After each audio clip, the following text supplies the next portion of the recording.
You know what? Uh, I Barbecue.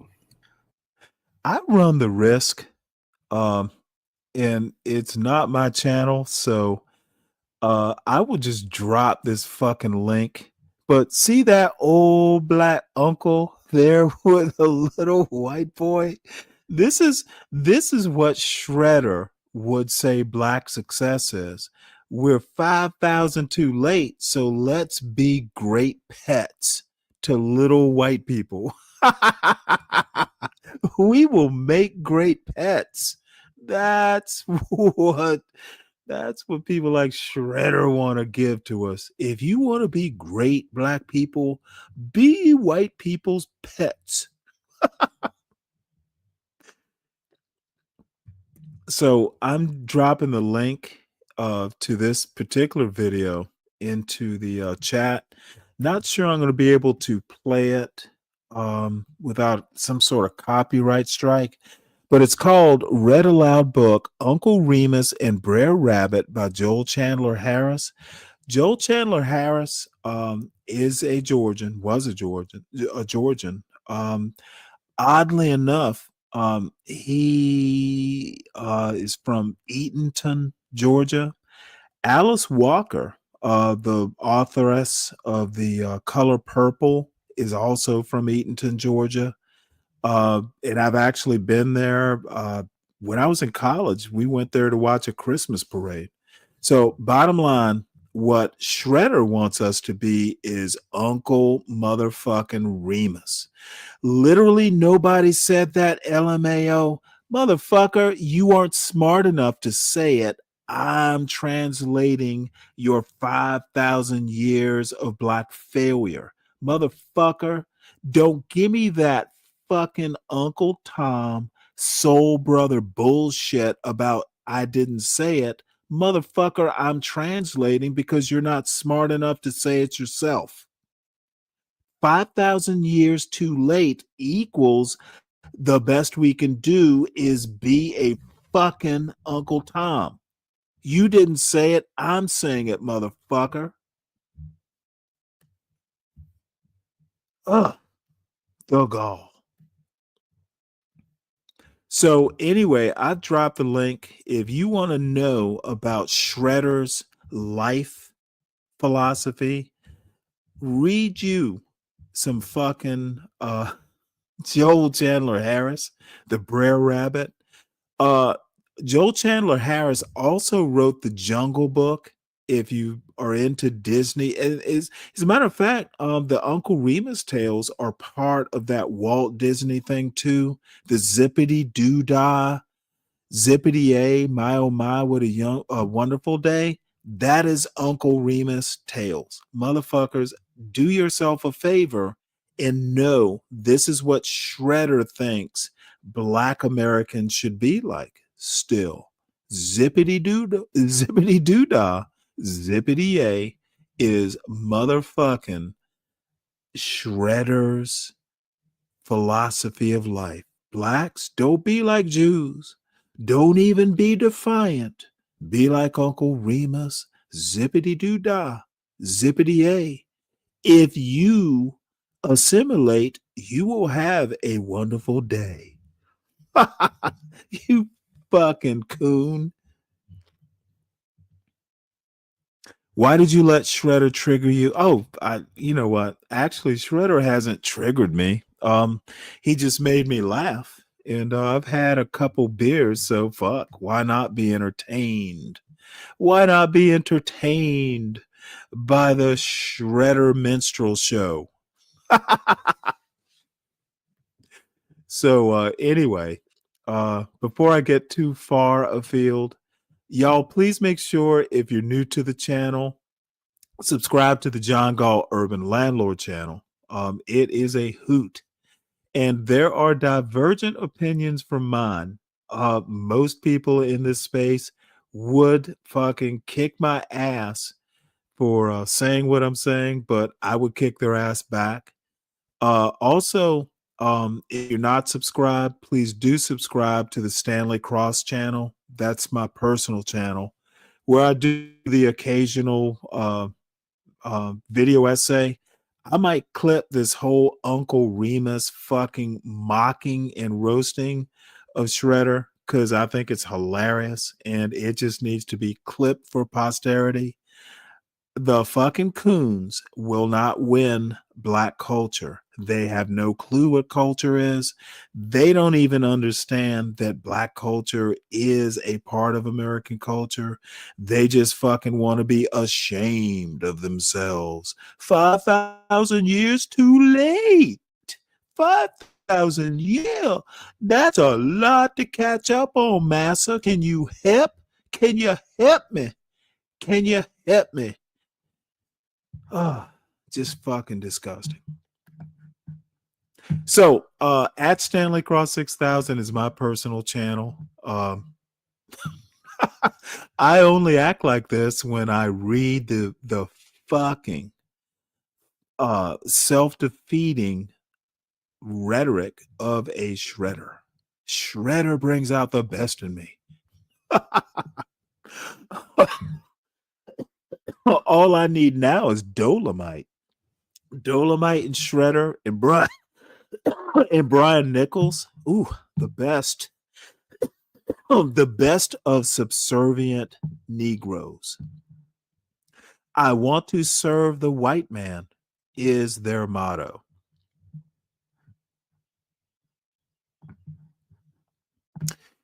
And let's see what else.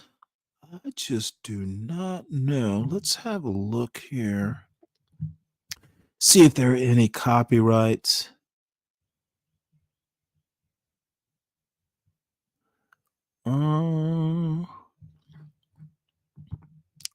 Let's do this instead. The Classic Tales of Brer Rabbit, from stories collected by Joel Chandler. Oh, Harris, come on, Blacks. Hit the link, by Blacks. Bailey. You are you know you want to If you disagree with me, enjoy Blacks. This story, But I'm having fun. please give a like and subscribe. Let's see if he reads it in Classic Tales of vernacular. Brer Rabbit. Brer Fox, Brer Rabbit, and the Tar Baby. Now, I'm going to say, and I'm going to assign characters here. I'm going to say Shredder is the Tar Baby. I'm going to say the Fox is John Galt. And Brer Rabbit, I'm going to say Brer Rabbit is King Shenard. Because, you know, the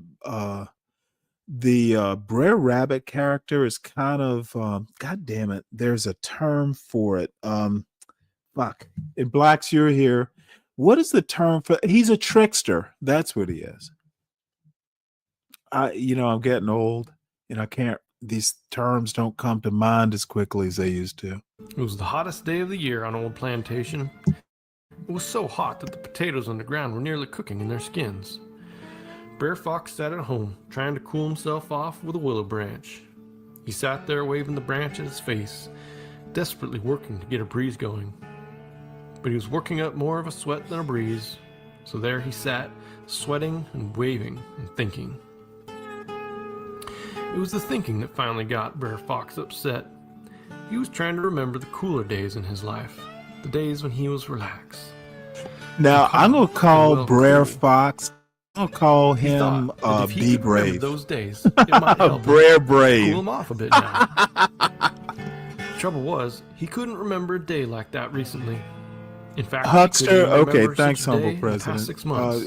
You're He's right. always I've been heard upset and Trickster, but irritable. Huckster is And there's better. only one reason why.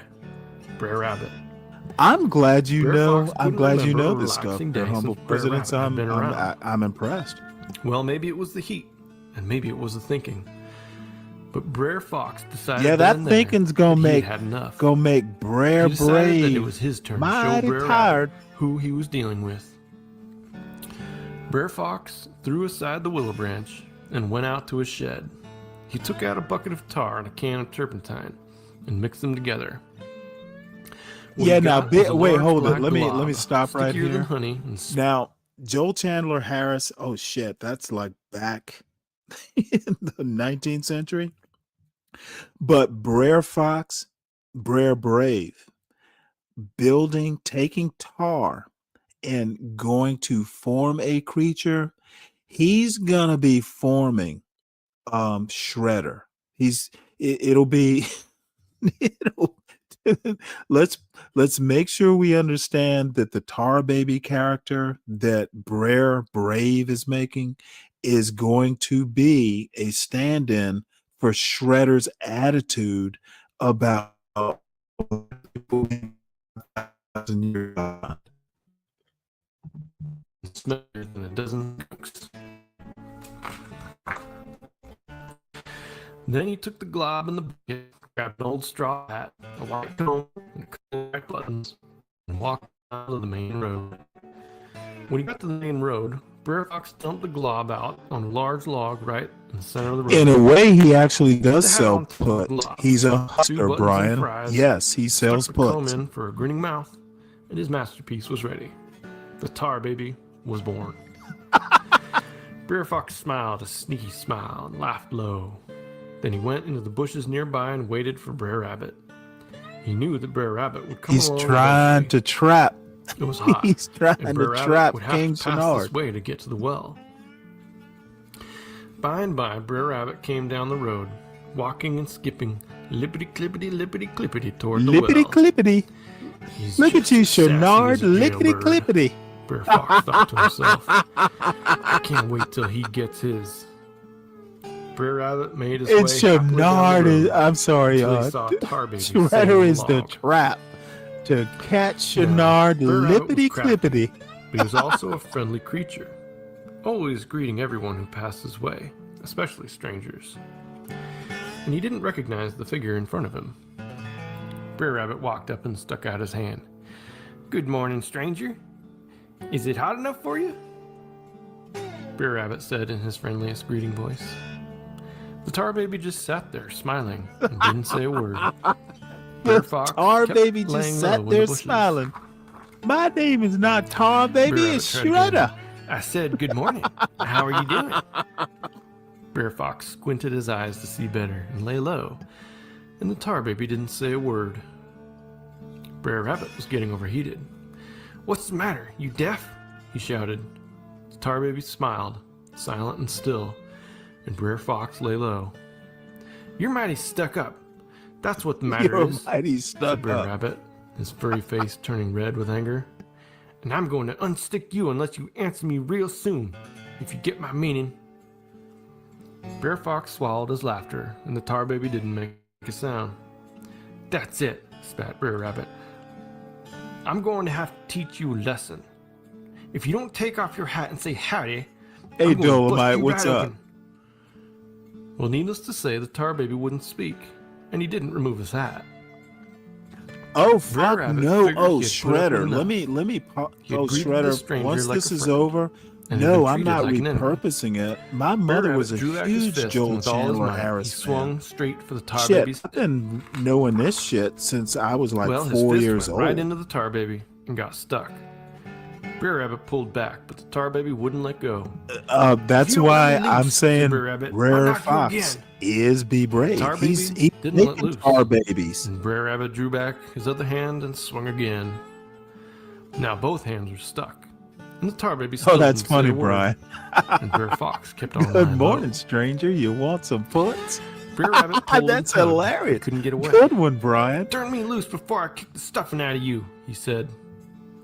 The Tar Baby didn't answer. So Brer Rabbit kicked him with his right foot, which got stuck. He kicked him again with his left foot, stuck again. As if he hadn't had enough, Brer Rabbit yelled that if the Tar Baby didn't let him loose, he'd butt him right in the head. The Tar Baby didn't, and Brer Rabbit butted. And now his forehead was stuck too. Oh shit! His Brer Fox forehead was is gonna lie stuck. low. He got up from the bushes and sauntered out, just as Stuck in innocent as a newborn pup. a way of thinking that's just not good "Howdy, for Brer you. Rabbit," said Brer Fox. "You look sort of stuck up this morning." Then Brer Fox burst into laughter and rolled on the ground, laughing until he couldn't laugh anymore. Brer Rabbit just sat there, stuck, and the Tar Baby sat there, grinning, and didn't say a word. By the time Brer Fox stopped laughing, a full hour had passed. That tar is Brer older than Rabbit didn't say 5,000 anything throughout years, the whole though. laughing episode. He didn't want to give Brer Fox the pleasure of hearing him complain. By and by, Brer Fox began to realize that this was more than a good practical joke he'd pulled. This was the opportunity of a Brer lifetime, Galt, a moment that could not go to waste. Brer Chenard. This was Brer Motherfucker, Fox's what chance to get rid do of Brer Rabbit tricksters and once and for hucksters all. do besides tap dance? Brer Fox sat on a stump by the side of the road, stroking his chin and thinking out loud. Hey, Brer motherfucker, Rabbit just sat there Dolomite, stuck. dude, There wasn't much Dolomite. else he could do. My mother was a huge fan. Well, I suppose I've this got sort you of this stuff. time, Brer Dude, Rabbit. this is, Brer Fox it's actually finally said. funny. Brer Rabbit would have looked a little frightened if he could have, but his face was stuck on the Yes, carpet, speak couldn't move. radio. Brer Fox Joel kept on Chandler speaking. Harris. Dude, You've been acting like a zippity boss at doo this dah. whole plantation This whole for too long now. Disney Song of the I think it's South finally stuff, time the that's boss all was Joel replaced. Chandler Harris Brer Fox let out a chuckle. from Eatonton, Georgia. The best thing is that you The got yourself irony where you is are now. Alice Nobody Walker, asked you to get stuck, the lady who but wrote you're always sticking your ears into The somebody Color else's Purple business. is from the same Georgia Now you're stuck town. for good. With that, Brer Fox got up and brushed off his fur. Now don't you go anywhere until I get back. I'm going to have myself a little rabbit barbecue. Brer Rabbit had to think fast. He shifted his eyes to the left, looking for a way out. Nothing over there. Yep, Brer shifted his eyes Brave to is the gonna right. be And eating there he saw his answer. some There, Brer not 20 yards away, Chenard was a prickly for briar barbecue. patch. He does it It was every just the kind show. of briar patch that would get the tar off his fur if he could only get himself out. Brer Rabbit knew he had to get into the patch. It was his only chance. But he would have to trick Brer Fox. Then Brer Rabbit had an idea. I don't care what you do with me, Brer Fox. Oh well, Shredder, As long as you don't fling me into that you'll briar laugh. patch over there, That's good enough. Brer Rabbit pleaded. Brer Fox didn't answer right away. He was having a hard time finding any sticks for kindling. Well, looks like you're lucked out, Brer Rabbit, said Brer Fox, eventually coming out of the brush. I can't find any kindling to make a fire, so I guess I'll have to hang you. He began digging in his pocket for a This rope. is also kind of like a Bugs Bunny cartoon. Hang me as high as It's you please, all Brer based Fox, off of said this Brer sort of Rabbit, stuff. But don't fling me into the briar patch. Now he sounded a bit weepy. Brer Fox dug deep into his pockets and came up empty. Well, I'm out of rope, said Brer Fox, so I guess I'll have to drown you. Brer Fox began looking around for a nearby river or pond. Drown me if you must. Sink me as deep as you want, Brer Fox, said Brer Rabbit. But please, please, don't throw me into the briar patch. Now Brer Fox could find no water. He was getting a bit frustrated. I can't see any water around here, said Brer Fox. This was Brer Rabbit's chance. Do whatever you like, Brer Fox, said Brer Rabbit. Leave me here to starve. Thrash me good. Yes, me to death Chenard, and Please, if you have any kindness you are in your part cold fox's of the heart, please entertainment. don't throw me into the briar patch. Brer Rabbit. Brer Fox took the bait like a hungry trout. Aha! So you don't want me to throw you into the briar patch, huh? Well, I'm afraid. I'm out of time and you're out of luck. You often briar patch it laugh is. at Blue's guitar, don't you, So Shredder? Brer That Fox makes sense. picked up Brer Rabbit and the tar Anything baby black and flung them both makes head over you heels, ashamed. ears over feet, into the briar patch, just like Brer Rabbit wanted. When Brer Rabbit struck the bushes, a huge cloud of dust and briars flew up into the air. The briars prickled Brer Rabbit quite a bit, but they stuck themselves to the tar baby, and soon Brer Rabbit became completely unstuck from the tar baby. Meanwhile, Brer Fox stood looking over the briar patch, trying to see what had happened to Brer Rabbit. Finally, the dust settled. Brer Fox looked closer. To his surprise, all that was left in the briar patch was the tar baby, completely covered in briars. I told you not to throw me in there, called a voice. Brer Fox turned quickly to see Brer Rabbit calling to him. Maybe next time you'll listen, Brer Rabbit Do said. you really, Shredder? That's And interesting. with that, Brer Rabbit headed for home to clean the rest of the tar out of his fur. Hippity hoppiting, lippity clippity, all the way Lippity home. clippity.